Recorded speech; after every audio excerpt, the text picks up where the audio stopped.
Salut les amis, aujourd'hui épisode numéro 529 de l'After Zap Image. On débute avec l'anniversaire d'un ancien joueur de l'Olympique de Marseille qui est maintenant reconverti en tant que consultant sportif. Vous le retrouvez sur Canal+. C'est Habib Beye qui fête aujourd'hui ses 42 ans et en plus d'être reconverti donc en tant que consultant sportif, il travaille aussi, il est actuellement en train de se former pour devenir entraîneur dans les prochaines années. Il passe actuellement ses diplômes. Déclaration du côté de l'OM de Dario Benedetto qui nous dit: si on s'engage tous à fond derrière le même objectif, on peut faire de grandes choses.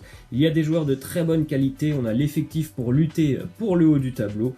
On doit tous tirer dans le même sens. Même si l'OM a eu beaucoup de blessés depuis le début de saison, c'est vraiment quand même, je trouve, une équipe qui est assez surprenante sur le terrain. En tout cas, quand l'effectif est quasiment au complet, c'est quand même assez intéressant ce qu'on a vu, ce qu'André Villas-Boas arrive à faire, et surtout l'état d'esprit des joueurs phocéens qui est complètement à l'opposé de ce qu'on pouvait voir l'année dernière. En tout cas, voilà, si l'OM a un effectif conséquent, je pense qu'ils peuvent être armés, pourquoi pas, pour aller chercher le haut du tableau en Ligue 1. On a une déclaration d'André Villas-Boas qui nous dit: l'objectif reste établi pour la saison, pas de pression en plus. J'ai annoncé que je devais mettre Marseille sur le podium. Si on n'y arrive pas, ça sera de ma faute, ça sera de ma responsabilité et ce sera à la direction de voir si on continue ou pas. Moi, je vous ai souvent dit que je pensais que l'OM n'aurait pas l'opportunité d'aller jouer le podium parce qu'ils n'ont pas un effectif assez conséquent. Après, s'il n'y a pas trop de blessés, l'Olympique de Marseille a quand même quelques avantages. Ils ne vont pas jouer de Coupe d'Europe cette année, donc ça fera bien évidemment des semaines beaucoup plus light, on va dire, pour l'OM, qui pourra se concentrer et se focaliser sur le championnat. Et aussi, il faut bien se l'avouer, visiblement, Lyon est quand même dans une saison pour le moment assez catastrophique. L'AS Monaco, on n'en parle pas non plus, ils sont complètement largués pour le moment, donc ça laisse quand même le podium assez ouvert après le Paris Saint-Germain. Bon, peut-être que Lille aussi sera à la lutte, mais finalement Marseille est pas très très loin, donc ça c'est un petit peu aussi l'aspect positif pour l'OM, c'est que pour le moment l'Olympique Lyonnais et l'AS Monaco sont complètement à la dérive. Ensuite, un mois très très important pour l'OM qui va démarrer donc ce week-end, puisqu'il y a quand même de très très grosses affiches pour les Phocéens, donc on pourra peut-être même tirer des enseignements dans un mois. Ce week-end, c'est dimanche, réception du Racing Club de Strasbourg. La semaine prochaine, déplacement à Paris. 3 jours plus tard, il y aura un autre déplacement en Coupe de la Ligue à Monaco, suivi 3 jours plus tard de la réception du LOSC. Et puis une semaine après, réception de Lyon. Donc un calendrier assez chargé pour les Phocéens. Voilà, on verra bien si l'OM s'en sort dans ces prochaines semaines. Ensuite, on a une déclaration de Jean-Michel Aulas pour l'arrivée de Rudy Garcia du côté de Lyon cet après-midi. Lyon va recevoir le DFCO, et puis aussi le retour des joueurs lyonnais après la défaite du derby avant la trêve. Jean-Michel Aulas qui a appelé au calme les supporters. Il appelle surtout au soutien du nouveau projet lyonnais. Il nous le dit: je voudrais lancer un nouvel appel. Il faut absolument que samedi nous soyons tous derrière cet Olympique lyonnais. Nouvelle version: les joueurs sont des humains. Ils craignent tout ce qui est lié à des insultes ou des menaces. Il faut les encourager. On peut dire qu'on n'est pas content après ce derby perdu. Je suis le premier à être excédé. C'est pour ça qu'on a réagi en quelques jours. Mais il faut que les groupes de supporters soient derrière cette équipe, clame le patron de l'Olympique Lyonnais. On verra bien quel sera l'accueil réservé par le Groupama Stadium à Rudy Garcia, aux joueurs. Je suis pas sûr qu'il y aura un accueil vraiment chaleureux pour les Lyonnais. Ensuite, petite image assez sympa, des supporters lyonnais du groupe Lyon 1950 se sont rendus sur les ponts de Saône et ont offert ce spectacle sans prévenir qui que ce soit. Donc voilà, spectacle pyrotechnique. Je crois aussi qu'Angers a fait un petit peu la même chose en milieu de semaine. Assez sympathique toujours ce genre de choses réalisées en pleine ville. Prolongation de contrat du côté du Racing Club de Strasbourg pour l'excellent gardien Mats Sels qui prolonge jusqu'en 2024. On n'en parle pas beaucoup, mais c'est certainement l'un des top 5 au niveau des gardiens de Ligue 1.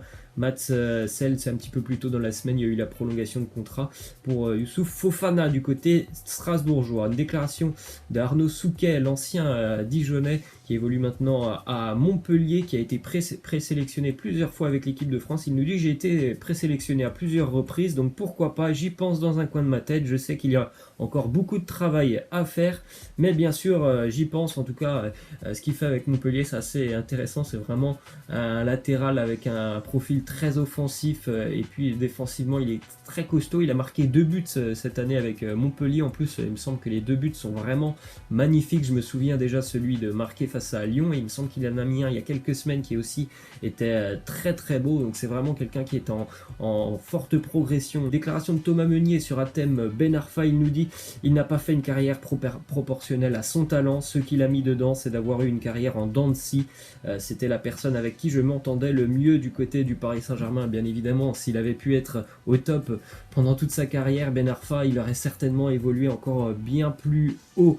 Ensuite, résultat hier pour le PSG qui s'impose sans forcer du côté de Nice 4-1 grâce à un grand Di Maria, grâce à un bon Mbappé. Sur son retour, il a eu une dizaine de minutes, il a été hyper décisif, un but, une passe D et un but d'Icardi en toute fin de match. Les Parisiens qui ont vraiment montré toute leur supériorité, surtout sur la première période. Après, en seconde période, ils ont un petit peu baissé le pied, ils ont été bien aidés aussi sur la fin de match où les Niçois ont évolué à 9 contre 11 après les 2 expulsions de Herrel et Cyprien. Déclaration de Thomas Tuchel qui nous dit c'est une bonne chose que Di Maria soit resté avec nous pendant cette trêve. Il pense toujours pour l'équipe, il joue avec une grande intensité, il sait toujours être décisif quand il le faut, il est vraiment sur une période assez incroyable. André Di Maria, il est souvent décisif avec le PSG. On se rappelle du match face au Real Madrid où il avait été tout simplement exceptionnel. Hier aussi, sa qualité technique est vraiment, il est tellement au-dessus du lot que c'est vraiment simple quand il joue comme il le fait hier. Donc il est vraiment très très très en forme et c'est de bon augure pour le PSG avant le déplacement en Ligue des Champions mardi et puis aussi le Classico la semaine prochaine. Déclaration de Patrick Vieira, l'entraîneur niçois qui revient justement sur l'arbitrage hier et les 2 expulsions niçoises. Il nous dit l'arbitre gâche la fin du match avec ses 2 rouges sévères et incompréhensible. Ça commence à faire beaucoup avec cet arbitre. Il y a eu beaucoup de déclarations niçoises autour d'Alexandre Le Texier. Visiblement, ce n'est pas la première fois que les Niçois ont des problèmes avec monsieur Le Texier. En tout cas, hier, l'expulsion d'Herel, elle est tout à fait logique, mais celle de Cyprien, elle est un petit peu plus incompréhensible. Il y a eu un geste d'humeur, et c'est un geste d'humeur qu'on voit tous les week-ends. Dans peu importe les matchs, il y a toujours ce genre de geste d'humeur et lui, ça n'a pas plu à l'arbitre qui lui a sorti un 2e jaune qui a bien évidemment bien pénalisé l'OGC Nice qui avait déjà du mal un petit peu à 11. Alors à 9 contre 11, c'était mission impossible pour les Niçois. On a une petite déclaration de Frank Lampard qui s'est un petit peu fâché auprès de la sélection française puisque N'Golo Kanté est encore blessé et forfait pour le match de ce week-end. Les Blues vont recevoir Newcastle cet après-midi. Frank Lampard a dit nous avions communiqué avant la trêve car il était blessé et il n'était donc pas souhaitable que N'Golo parte en sélection. J'aurais aussi, et vous ne l'avez pas cette déclaration, mais il a dit j'aurais aussi aimé qu'il revienne plus tôt avec nous. Je pense que l'équipe de France a essayé de le faire jouer à tout prix. Bon, il n'a pas joué, mais en tout cas, il aurait voulu qu'il revienne plus tôt pour bénéficier des soins et d'une phase de reprise et de rééducation, ce qui n'a pas été le cas, puisque face à la Turquie, il était quand même sur le banc de touche, N'Golo Kanté. Donc voilà, il a mis un petit taquet à Didier Deschamps, Frank Lampard.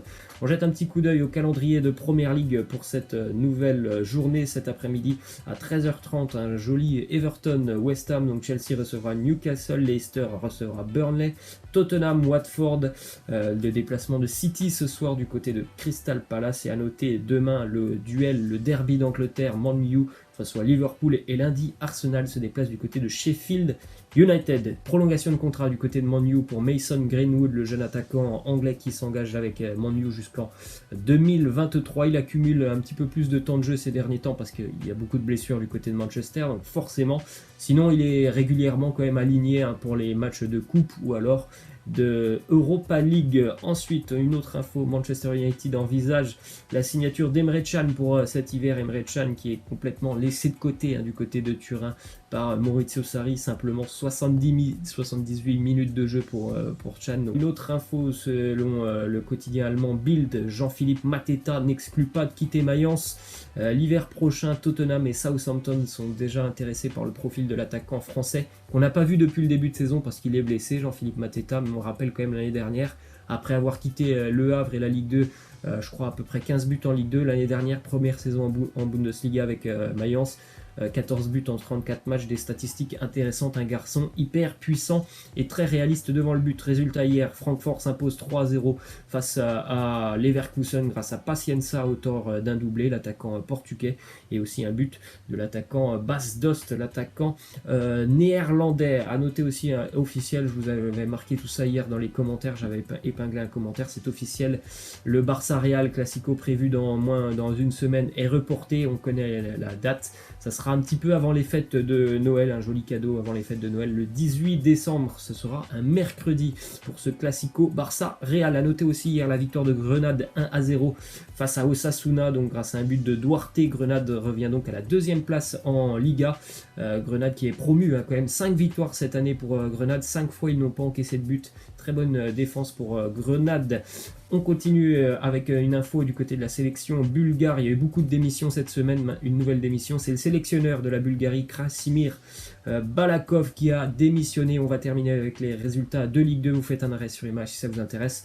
Pas grand chose à signaler puisque sur les 8 matchs de Ligue 2 hier, 5 matchs se sont terminés sur un 0-0, donc assez décevant. À noter quand même la victoire de 3 de Rodez et la victoire du PFC à Châteauroux. Voilà, c'est la fin de cet After Zapping Match. J'espère que ça vous aura plu. Moi je vous laisse, je vous dis à demain. Ciao.